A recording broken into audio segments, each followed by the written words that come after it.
আল্লাহর অলিদের কোনো ভয় নেই, টেনশন নেই, দুঃখ করবে না পরকালে। আল্লাহ পাক কোরআনে কোথায় বলেছেন বলতে পারো? কোন সূরার ভিতরে? সূরা ইয়াসিন। সূরা ইয়াসিনের ভিতরে বলেছেন আল্লাহর অলিদের কোনো ভয় নেই? না, তোমার উত্তর সঠিক হয়নি।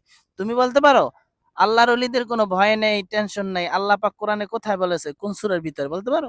সূরা ফাতিহা। সূরা ফাতিহা? না বাবা, হয়নি। তুমি বলতে পারো আল্লাহর অলিদের কোনো ভয় নেই, টেনশন নেই, দুঃখ করবে না পরকালে, কোরআনে কোথায় বলেছেন আল্লাহ পাক? সূরা ইউসুফ। সূরা ইউসুফ? না, তোমার উত্তর সঠিক হয়নি। তুমি বলতে পারো যে আল্লাহর অলিদের কোনো ভয় নেই, টেনশন নেই, দুঃখ করবে না, আল্লাহ পাক কোরআনে কোথায় বলেছেন? কোন সূরার ভিতরে বলতে পারো? সূরা ইউনুস। সূরা ইউনুসের ভিতরে? হ্যাঁ, তোমার উত্তর সঠিক হয়েছে। সূরা ইউনুসের কত নম্বর আয়াত বলতে পারো? না। সূরা ইউনুসের ৬২ নম্বর আয়াত। কত নম্বর আয়াত? ৬২ নম্বরে আল্লাহ পাক বলেন, আলা ইন্না আউলিয়া আল্লাহি লা খাউফুন আলাইহিম ওয়ালা হুম ইয়াহজানুন। আল্লাহর অলিদের কোনো পরকালে কি নেই? টেনশন নেই, দুঃখ নেই, চিন্তিত হবে না।